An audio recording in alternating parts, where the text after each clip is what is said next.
Hello friends, मैं doctor Mukesh Sharma. आज हम एक इम्पॉर्टेंट कंसेप्ट की बात कर रहे हैं। यूजीसी नेट की जो बच्चे तैयारी कर रहे हैं, कॉम्पिटिटिव एग्ज़ाम्स की तैयारी कर रहे हैं, उनके लिए भी इम्पॉर्टेंट है। और ये कंसेप्ट है वो बीए फर्स्ट ईयर और या मैं यूँ कहूँ +2 से शुरू हो जाती है। और बच्चे थोड़ा सा कन्फ्यूज़न में रहते हैं इस कंसेप्ट के लिए। जी हाँ, मैं बात कर रहा हूँ कंसेप्ट ऑफ एमआरएस। आप यहाँ पर देख पा रहे होंगे, एमआरएस की कंसेप्ट की बात कर रहा हूँ, मार्जिनल रेट ऑफ सब्स्टिट्यूशन। आपने नाम सुना होगा, यूटिलिटी है, उसको मेजरमेंट करने के दो तरीके अपने पास होते हैं मेनली। एक तो यूटिलिटी, उसको जो कार्डिनल तरीके से मेजरमेंट करते हैं और एक ऑर्डिनल से करते हैं। और जब ऑर्डिनल मेजरमेंट की बात आती है तो ऑर्डिनल मेजरमेंट में हम इंडिफरेंस कर्व को करते हैं, और आईसी का जो स्लोप होता है, ये आपने पढ़ा होगा इंडिफरेंस कर्व, और इसका जो स्लोप होता है it's completely depends on MRS, marginal rate of substitution. तो ये होती क्या है marginal rate of substitution? Actual में मार्जिनल रेट ऑफ सब्स्टिट्यूशन में हम एक गुड्स से उसको हम जब गेन कर रहे होते हैं, उसको ले रहे होते हैं, तो दूसरी गुड्स से उसको छोड़ रहे होते हैं। तभी तो इस इनडिफरेंस कर्व है उस पर हर पॉइंट वो इक्वल सेटिस्फेक्शन देता है, क्योंकि जब आप एक कमोडिटी है वो ले रहे हैं तो दूसरी कमोडिटी को आप छोड़ रहे होते हैं। तो एक कमोडिटी जो हम लेते हैं उसकी जगह दूसरी जो कमोडिटी हम छोड़ रहे हैं, जो गुड्स, जिस गुड्स को हम छोड़ रहे हैं वो किस रेट पर छोड़ रहे हैं। मार्जिनल रेट ऑफ सब्स्टिट्यूशन का मतलब समझिए, एक गुड्स की जगह दूसरी गुड्स को सब्स्टिट्यूट्स जो किया जा रहा है वो किस रेट पर किया जा रहा है, वो रेट निकालने के लिए हम जिस कंसेप्ट का यूज़ करते हैं वो एमआरएस होती है, मार्जिनल रेट ऑफ सब्स्टिट्यूशन। आप यहाँ पर डेफिनेशन पढ़ पा रहे होंगे कि y के लिए x की MRS, it is the ratio of change in the quantity of y to a change in the quantity of x। आप दो कमोडिटी ले सकते हैं, x और y, और x को अगर आप ले रहे हैं तो y को छोड़ रहे हैं।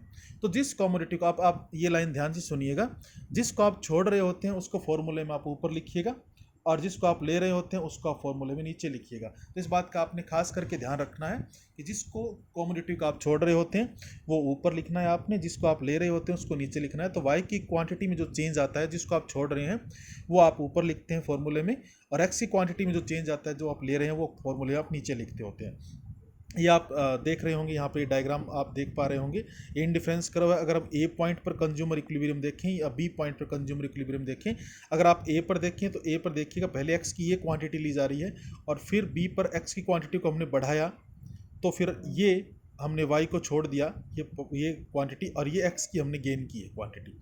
तो आप y की जो क्वांटिटी आपने छोड़ी है, ये पॉइंट है ए आर, या आप ऊपर लिखेंगे आर बी है, यानी आपने x को लेने के लिए y की ये क्वांटिटी है वो छोड़ दी है। तो ये यहाँ पर ए पॉइंट पर है वो मार्जिनल रेट ऑफ सब्स्टिट्यूशन निकल जाती है। अब आप इसको फॉर्मूले में समझिए, आप इसको देखिए, जब एक कंज्यूमर है वो एक कमोडिटी है उसको लेता है, दूसरी को छोड़ता है, तो हमेशा ये ध्यान रखता है कि उनसे मिलने वाली सेटिस्फेक्शन और एक से होने वाली डिससेटिस्फेक्शन वो इक्वल हो जाए। यानी अगर मैं y को छोड़ रहा हूँ तो y को छोड़ने की जो डिससेटिस्फेक्शन मुझे हो रही है और x को लेने की मुझे जो सेटिस्फेक्शन हो रही है वो दोनों इक्वल हो जाएं। कहीं ना कहीं इस चीज़ को वो जरूर मेजर करता होता है कि हमें जो आप सिंपल इसको ऐसे समझिए ना कि हमें जो मिल रहा है हम उसके बदले में जो छोड़ रहे हैं, तो मिलने पर जो खुशी होती है और छोड़ने पर जो दर्द होता है, दोनों इक्वल हो तो कहीं ना कहीं वो खुशी उस दर्द को कंपनसेट कर देती है। तो सिंपल सी बात हुई ना कि आप एक्स कमोडिटी को ले रहे हैं, एक्स को लेने से आपको बेनिफिट होता है, आपको सेटिस्फेक्शन होती है, और वाई को छोड़ रहे हैं तो दर्द होता है, आपको डिससेटिस्फेक्शन होती है। ये दोनों इक्वल करता है कंज्यूमर, हमेशा इस चीज़ का पूरा ध्यान रखता है कंज्यूमर। तो आप यहाँ देख पा रहे होंगे, loss of Y must be equal to gain of X, ये दोनों देखिएगा आप। अब लॉस ऑफ वाई, वाई का लॉस कितना हो रहा है, जितना वाई में चेंज हुआ, और मार्जिनल यूटिलिटी वाई की कितनी है। मान लो आपने 10 यूनिट है वो चेंज कर दी जो भी, और एक यूनिट है उसकी यूटिलिटी जितनी भी थी, तो 10 यूनिट के उससे मल्टीप्लाई कर देते हैं, टोटल डिससेटिस्फेक्शन आपके पास निकल आती है।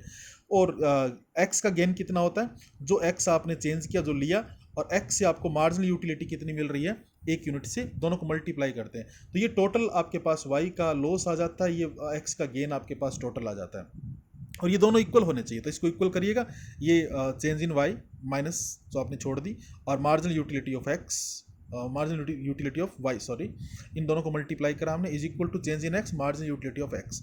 अब ये चेंज इन वाई है, एक्स इसके इधर नीचे ले आइएगा, जब आप ये एक्स इधर आएगा तो चेंज इन वाई के नीचे, और मार्जिनल यूटिलिटी ऑफ वाई इधर ले जाएंगे तो ये एक्स के नीचे चला जाएगा। तो आपके पास फॉर्मूला क्या बनता है, minus change in Y by change in X is equal to marginal utility of X divide by marginal utility of Y. तो ये दोनों ही फॉर्मूलाज आप याद रखिएगा, दोनों ही इसके। फाइनली अगर आपसे पूछे M R S X for Y, ये ध्यान रखिएगा मैंने एक्स फॉर वाई निकाला है, वाई फॉर एक्स है वो इसका अपोजिट हो जाएगा, इसका उल्टा हो जाएगा। तो एक्स फॉर वाई है वो मैंने निकाला है।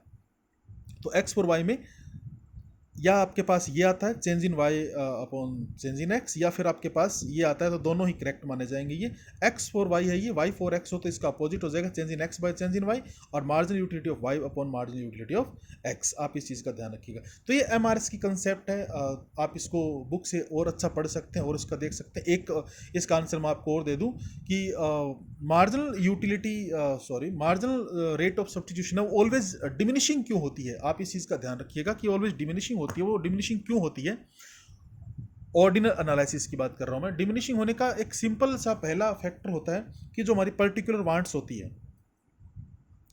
वो धीरे धीरे सेटिस्फाइड होती रहती है।